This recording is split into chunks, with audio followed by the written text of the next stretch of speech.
Okay, we got a coffee.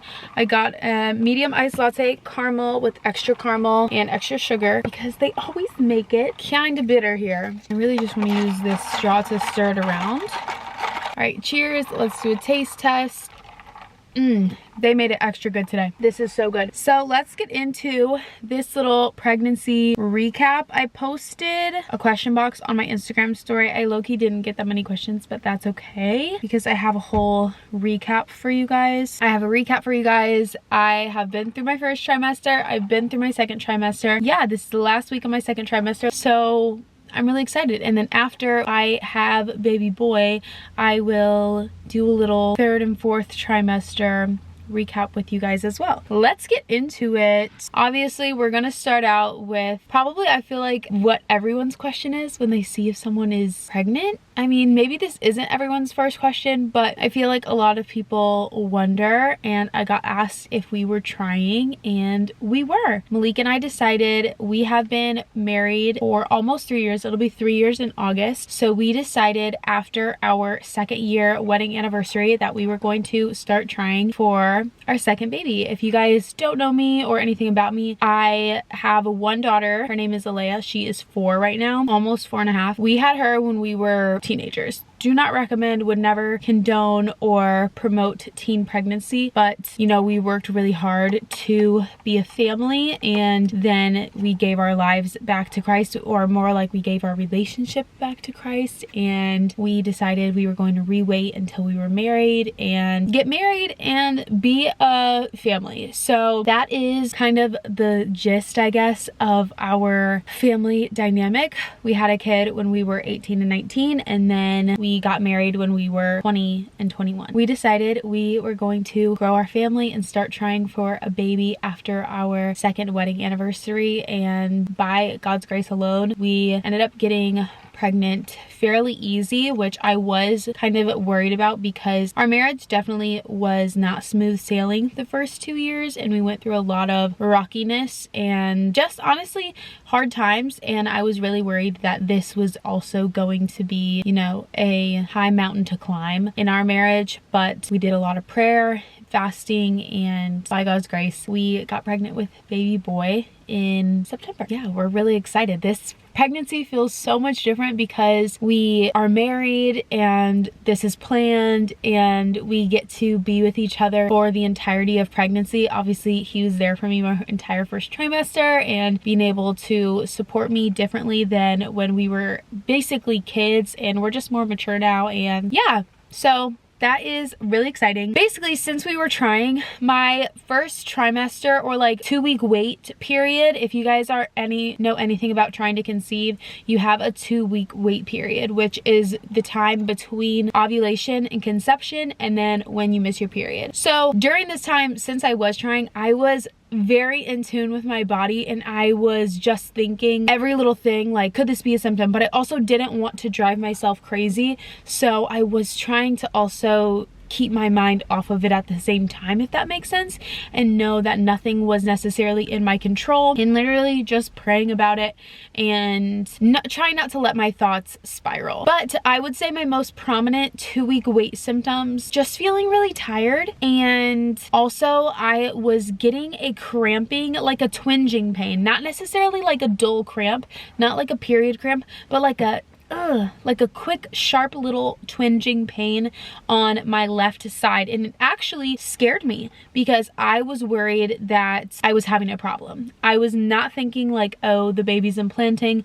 I was thinking that I was having a problem, and it really worried me. I was also trying again not to let that consume me, and it was totally normal. It was just regular pains and discomforts from ovulation, fertilization, implantation, all of that kind of stuff can give you little feelings and sensations here and there. So that's all that was, thankfully, and I ended up missing my period. I think I don't know how many days late I was, because I also feel like I tested right away, my second day maybe of being late, because obviously I was tracking my period. I have been tracking my period for a long time, since I got off of birth control, but specifically since me and Malik got married.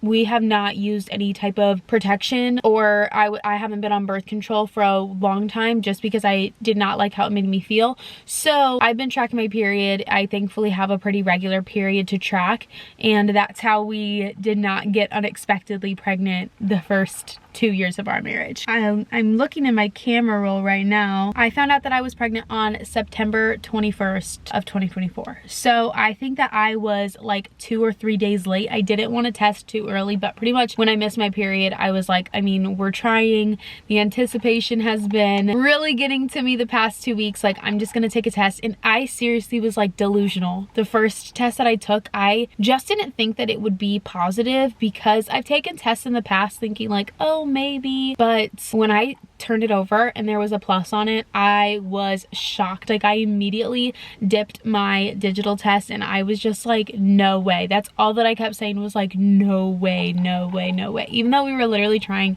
and we wanted this, all I could think was just like, no way, I'm really pregnant. So yeah, that was really fun, really amazing. And yeah, I literally found out at the earliest point that you basically can. Like, immediately after my missed period, I found out that I was pregnant. And I would say that my symptoms didn't really start picking up until about week 6. So when you find out that you're pregnant, you're technically 4 weeks pregnant. And then 2 weeks after I found out that I was pregnant, that's when my symptoms really started to heighten, and I got into those really like first trimester symptoms. I was getting headaches, a lot of headaches, especially if I didn't drink a lot of water, which this will still happen to me. If I don't drink enough water during the day, I will start to get a headache right around the back of my head, and it'll just radiate all forwards. And there's nothing that I can do to stop it. Medicine does not stop it. You also can't take a ton of medications when you're pregnant, but you can take Tylenol. But regardless, I try not to take medication and it won't stop my headaches regardless. And if I chug a whole bunch of water and like replenish myself from what I've been depleted, it doesn't matter. I basically just have to like start fresh tomorrow. I get headaches from dehydration that just go and go and go, and there's just nothing that I can do to stop them once they start. So keeping myself from getting them is so important. I have my water right here. I drink like 2 of these a day, and that pretty much keeps me hydrated. Another symptom that I had was nausea, which I didn't really have any pregnancy symptoms when I was pregnant with my daughter. So having these pregnancy symptoms in general were crazy. The only pregnancy symptom that I had with my daughter was that my boobs were so sore. Like, they felt extremely bruised and tender to the touch. I have not had that at all this time around, other than like sharp pains in my nips, but like that's kind of it. And that's not necessarily like first trimester, second trimester. It's just kind of like happens randomly. Yeah, these first trimester symptoms were totally new to me. I had a really bad nausea, but I never threw up, so that I was grateful for. I hate throwing up. I did get the flu around Christmas, but I think that I was into my second trimester by then. Yeah, nausea, headaches, and then also just extreme exhaustion and fatigue, because sometimes I would be literally tired, like mentally, physically, everything was just, I was tired. And at 1 o'clock every single day, like clockwork, I was taking a nap for like 3 to 4 hours. And thank you, Lord, that I'm a stay-at-home mom. I applaud women who are working in their first trimester, because I was so exhausted and I don't know what I would do if I wasn't able to take a nap from essentially like 1 to 3 or 1 to 4. I was just so tired. And yeah, if you are a working mom, I sincerely applaud you. Stay-at-home moms obviously have responsibilities too, but my daughter would like take a nap during the day, so I would just nap when she napped, and I needed it, and my husband was there to also help me. So it's like, I don't know. But yes, I applaud you if you are working while in your first trimester, because I was down bad. I was down bad. And then even when I wasn't tired taking a nap, my body just felt so fatigued. Like, I couldn't move. Like, reaching forward to grab my water off the table was like extremely tiring just in my body. Like, my mind would be fine, I wouldn't be mentally tired or exhausted, but my body was just so fatigued. So that was like those were my main first trimester symptoms, and those pretty much lasted until the end of my 12th week. Once 13, maybe till the end of my 11th week, I can't really remember, but once my second trimester started, I just a switch flipped. I was like reset and I got all of my energy back, and that's when I started working out again. I have been super active this pregnancy and super conscious about my health. I was already pretty healthy and in a good like fitness, health, workout routine prior to being pregnancy. One, because I wanted to prep my body for pregnancy, and two, because I really wanted to be conscious about my weight gain this time around. The first time around I gained 75 pounds, 70 or 75 pounds, and I immediately lost like 30 or 35 of it, because that's really like the recommended weight gain when you do get pregnant is 25 to 35 pounds. And you can tell because you immediately lose that weight once you give birth, because it's like blood volume, uterus, baby, placenta, fluids, you know, all of that type of stuff. But yeah, I gained a lot of extra weight. I literally rotted in my bed all day, every day. My joints hurt so bad. I literally grew up doing cheer and gymnastics and was active up until I got pregnant, and it was also COVID, so the world shut down and I was literally just rotting each and every day. I was eating however I wanted, eating for two, which you don't need to do. I was just not healthy, and I really wanted to prioritize my health this time around. So I started taking prenatals when we decided that we were going to start trying. So I was like prepping my body before we tried, if that makes sense. Like before my ovulation, I was already taking prenatals, and then I started off taking the Ollie prenatals, and then I switched to the Ritual prenatals just because they're a capsule. They're a lot easier to take. I don't want to have a chewy vitamin. I was literally feeling like I wanted to throw up my Ollie vitamins just because I just had to chew them, and then by the time it was time to like swallow them, I just wanted to spit them out. So I switched to the Ritual. I still think that the Ollie are really good. That's what I took my whole pregnancy with Alea. I really like the Ritual vitamins. I like the lemon essenced one or the citrus essenced one, and they're just so easy to just like take during the day or in the morning, and they're really easy on your stomach too. But yeah, second trimester, got my energy back, started working out. So my workout routine has stayed pretty consistent this entire 12 or 13 weeks to now, but the past couple of weeks I've definitely been feeling my belly growing. So I have low-key been out of the gym for like the past week and a half, just because I have been starting to feel so like, not sore isn't the right word, but like I can just feel my stomach. I can feel his weight in my stomach and my stomach growing, and I need to adjust my settings on my workout routine. So my workout routine thus far has been incline walk, which I don't do 12 through 30 personally. Is just a little bit too much for me, and there's not really a point in stressing my body to do 12 through 30 when I can do just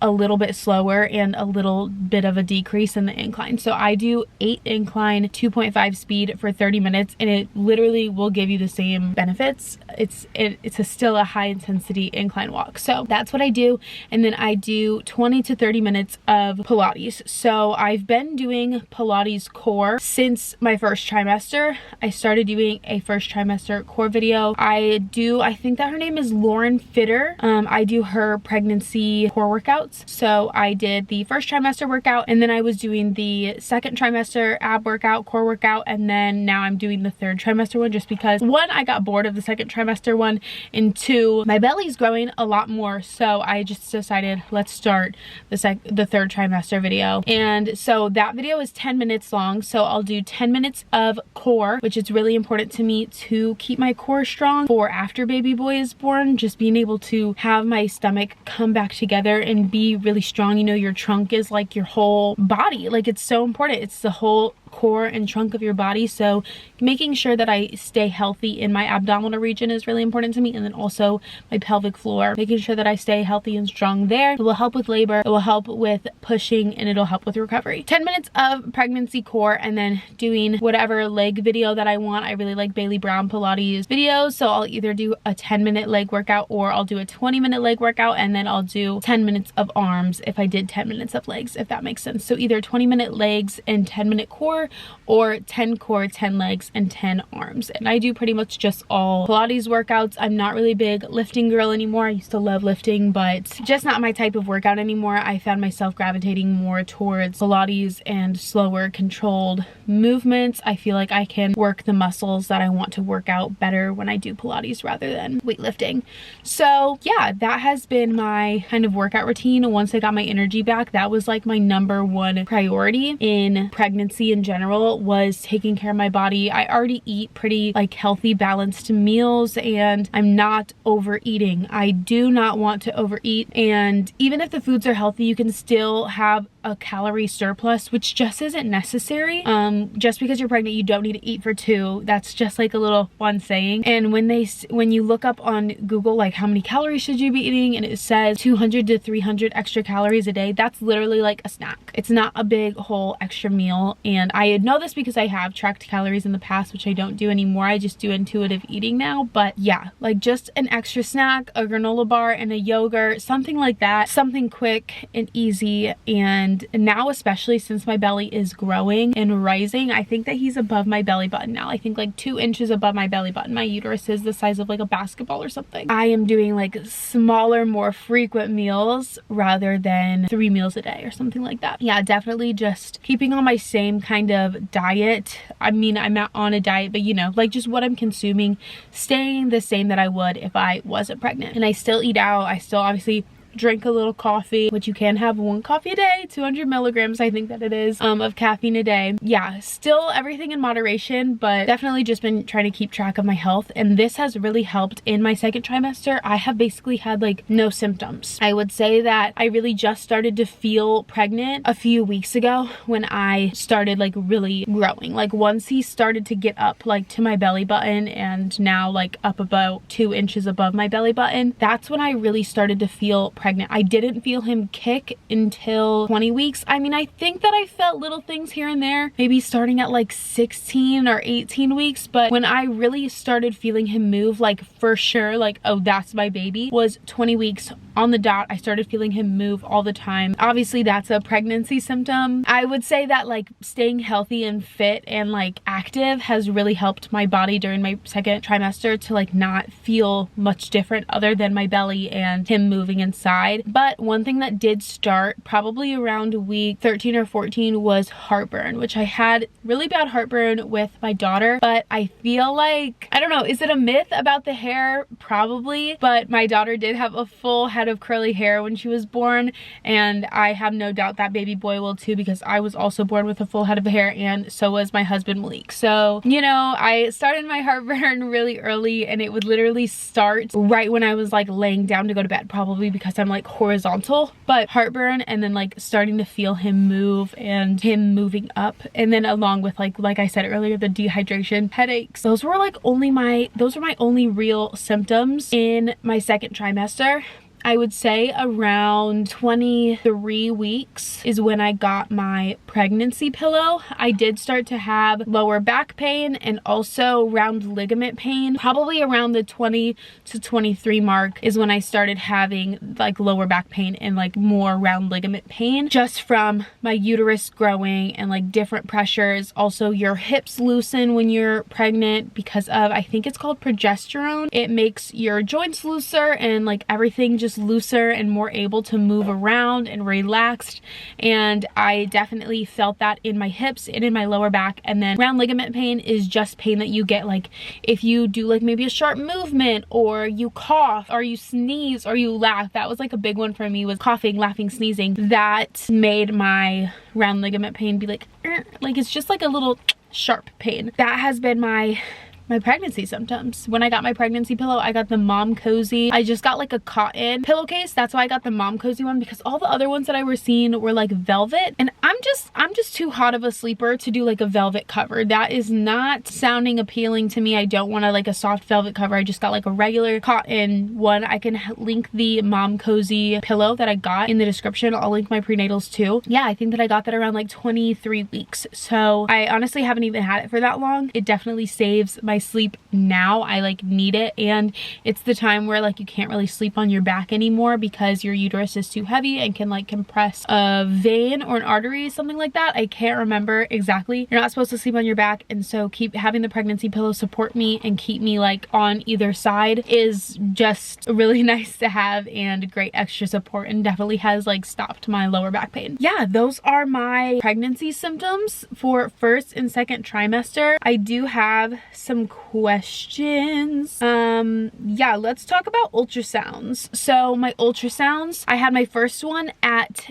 8 weeks where they dated me 9 weeks. So technically, if we're going based off like my cycle, I was 8 weeks when I went in for my first ultrasound, and then based off baby boy's size, they dated me at 9 weeks, placing my due date at the end of May. So I personally would not be surprised if I went a week over, because a due date is pretty much an estimate, and also based on my cycle, I'm technically like a week behind whatever all of my apps say according to my due date. So I personally would not be surprised if I went later.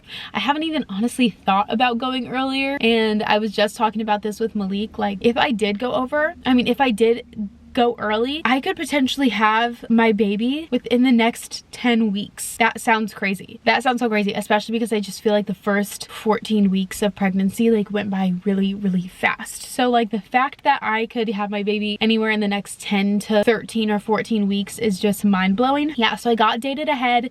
We got our first ultrasound. I can insert a picture of our first ultrasound. We were really excited to have pictures of him. Obviously, he was just a little bean. I did have some type of like hemorrhage. I can't remember what it's called.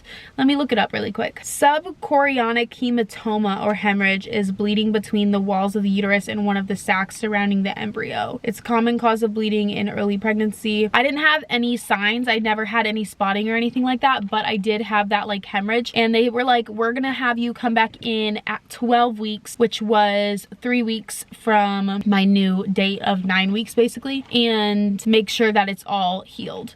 So I came back in at 12 weeks, which I just loved because we got an extra ultrasound. Normally you'll get your dating ultrasound, you'll do your anatomy scan, and then you'll do your third ultrasound where you see the baby's size and weight. And normally, I don't know, every office is different, but my provider does like 3D ultrasound at that ultrasound as well. So yeah, that's just like the final ultrasound, checking the size and everything of baby, and then making sure everything is pretty much good for delivery.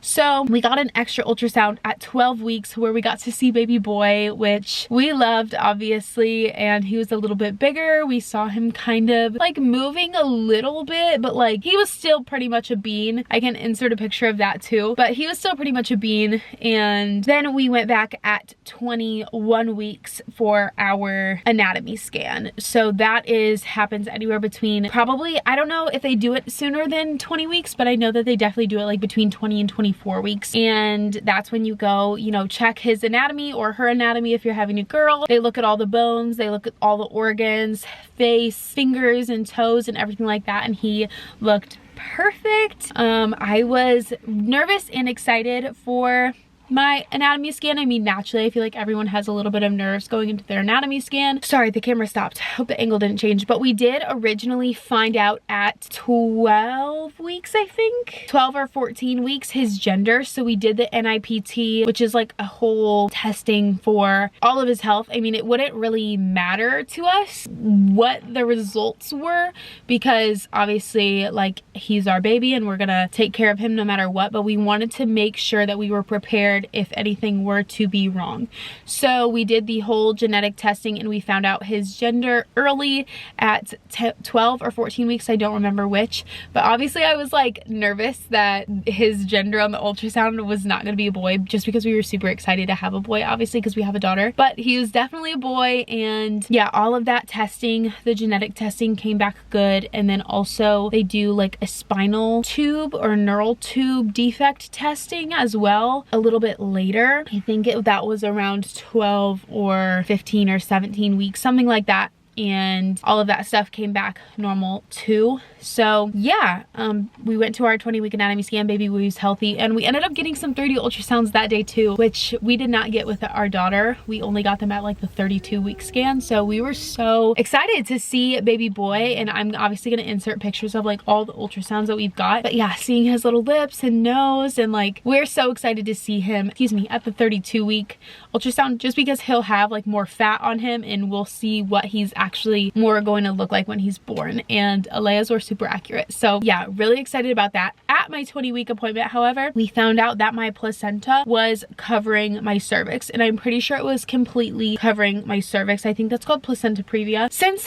we saw that at 20 weeks, they were like, don't worry, your uterus still has so much more time to grow. So at 32 weeks, we're going to see if my placenta has moved, which I'm really hoping and praying that it does, because I really want to have him vaginally. I do not want to have a C-section. Obviously, if we have to have a C-section, that's God's plan for us, that's God's will for us, and we'll be praying over that as well. But having Alea naturally, I had an epidural, but you know what I mean, not through a C-section, was literally the craziest, best experience of my entire life. Like, childbirth is truly so beautiful and amazing, and I like got to watch it through a mirror, and I just really want to have that with my son as well. So yeah, I mean, nothing is wrong with a C-section. Definitely don't want to have a C-section if we don't need to. I don't want to have a surgery, and I have been prepping my body to be able to recover from birth quickly and swiftly. So I just really am hoping that, you know, things can go the way that we hope that they can go. But we're now pretty much my appointments are just go in, pee in a cup, obviously, get your weight, they do your vitals, blood pressure, heart rate, and then check your fundal height, which they take a little soft tape measure and put it over your belly, and then they measure with their fingers, they press until they find the top of your uterus. And I think that it's after 20 weeks, your uterus will be above your pubic bone, however many centimeters you are in weeks. So for example, if I were to go today, my fundal height, or the top of my uterus, would be 27 centimeters away from my pubic bone, if I'm not mistaken. That's what that means. And then also obviously checking baby's heart rate. So quick, easy appointments now. My next test is my diabetes test. So I'm gonna drink that little sugary drink. I'm here to say it's really not bad. I've had it before, obviously, with my daughter, and I don't think it's that bad. I mean, you have to drink it within 5 minutes, but I feel like I'm personally like a chugger. Like, I've been really taking my time with this coffee. Normally, like, get me a venti pink drink from Starbucks or a venti iced chai from Starbucks, like, it's gone, like 10 minutes or less, I can just drink it right down. So drinking that little bottle of, like, I get the orange flavor little sugary water thing, it's really not bad. Personally, I don't think that it's bad. I'm gonna drink it. I get to drink it at home this time, so I'm gonna drink it 30 minutes prior to my appointment and then go to my appointment, and then they have to take my blood an hour after that, and then we see if I pass or fail. I passed with Alea, so I think that I will pass this time, especially since I've been taking better care of my body. Yeah, that's for the gestational diabetes. I don't know if I said that. I'm out of breath. That's also a symptom. Definitely feeling more and more out of breath as the weeks go by. I got a question about baby boy's name. You see, we did have a name. Malik wants to name him because I did name Alea, but he's not really like completing a list, if that makes sense. He was just like, a name's just gonna come to me, and he said a couple of names that he liked, which we like combined and made like a first name and a middle name. But honestly, whenever anybody asks, I don't feel excited and proud when I say that name. It's not a bad name at all. I think that it's really cute, but I just don't feel like it's his name. So I basically started making a list again, and I asked Malik to start making a list too, and we're gonna kind of decide. Obviously, we still have a few more months, but I had Alea named for months before she was born, so I do really want to pick out his name before he's born. Yeah, so we don't have a name. We did have a name, but like, I kind of knew, like, I would always be like, we have a name, but if we think of something better, like, before he's born, then like his name will be not this name. And I just kind of knew like that name was not our name, if that makes sense. 3 to 5 things that you did different with this pregnancy versus my last pregnancy, that I'm not doing with this pregnancy. Sorry. So last pregnancy, like I said, I just like really didn't take care of myself, and I think that the only thing that I'm really changing is my mindset of like working out and eating. Other than that, I feel like my pregnancy this time is just different because I'm older, I'm a grown-up, and I already have another child to take care of. Yeah, I feel like that's kind of the only difference, and I'm really deep in my relationship with Jesus now, whereas I was not as mature in my faith when I was 18. I wasn't really leaning on God at all, and he just wasn't really a part of my pregnancy, which is sad to me, and also happy that he is a part of this one. So yeah. And then the last thing that I wanted to talk about was anything that I'm doing for like stretch marks and stuff, because obviously, even though stretch marks are genetic and there's no problem with stretch marks, I feel like there's always a question of like, what are you doing? doing? Are you preventing them? Blah, blah, blah, product recommendations. So I did want to give product recommendation. I used this my entire pregnancy with Alea. I used it once a day on my chest and like my hips and butt and thighs, but I still got stretch marks on all of those because I just was only using it once a day, and I literally gained so much weight, which like I gained it really quickly as well, which is why stretch marks happen. It's just like a lot of growing and stretching in a short amount of time. So I got stretch marks on my chest and my thighs, but whatever. But on my stomach and like my sides, which I guess my sides are my hips, but like on my stomach region and my hips, I didn't get any stretch marks. I used bio oil 2 times a day with Alea. My stomach got humongous and I didn't get any stretch marks on my stomach. And obviously I know that my body is capable of getting stretch marks, and I think that my mom has stretch marks too. So like genetically, I know that I can get them, but bio oil worked so well to keep my stomach area from getting stretch marks. And I mean, I've just been doing that same routine again, and I'm also gaining, like, I don't really think that my arms and legs have really changed at all since I got pregnant. So I'm not like really worried about those areas, but I have been like really oiling my belly and obviously my chest, just because your chest is gonna grow if you're like you're getting milk and like your boobs are prepping to become milkers. So I've definitely been oiling my belly and my hips and my chest, kind of just like my torso region, and yeah, everything's going well so far. So bio oil is so good. It's pocket friendly. I know that there's tons of oils out there, but some of them are really expensive, and I'm not sure I would even want to buy them because I don't know if they would work as well as bio oil. I know bio oil works. So that is kind of everything that I want to talk about. If you guys have any other questions, make sure to drop them in the comments and I'll like talk to you guys there, reply to your comments, and give you guys the best responses and answers that I can. But yeah, I'm so excited. Baby boy is due at the end of May. We're also house hunting right now, so we don't know if we're going to still live where we are right now. We currently have 2 bedrooms where we live, so it's not really a problem because baby boy will stay in our room with us in his bassinet for like 3 months anyways. Obviously it would be nice to be in our new home before he's born, just so that we can like have his nursery set up and everything, but it's totally not necessary, and I'm prepared to bring baby boy home to our apartment that we live in now. But super exciting that we are house hunting and that we're just having so much like change and growth in our life this year. So yeah, that is the end of this pregnancy Q&A. Yeah, like I said, drop stuff in the comments. I'll have products linked. If you want other links, let me know. And yeah, I hope that you guys enjoyed. I hope that all of your guys' pregnancies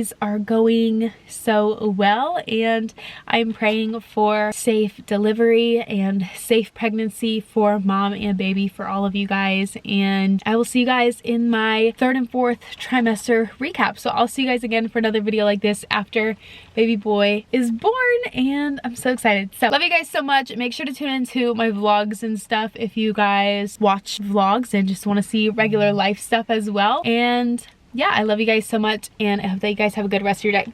Bye.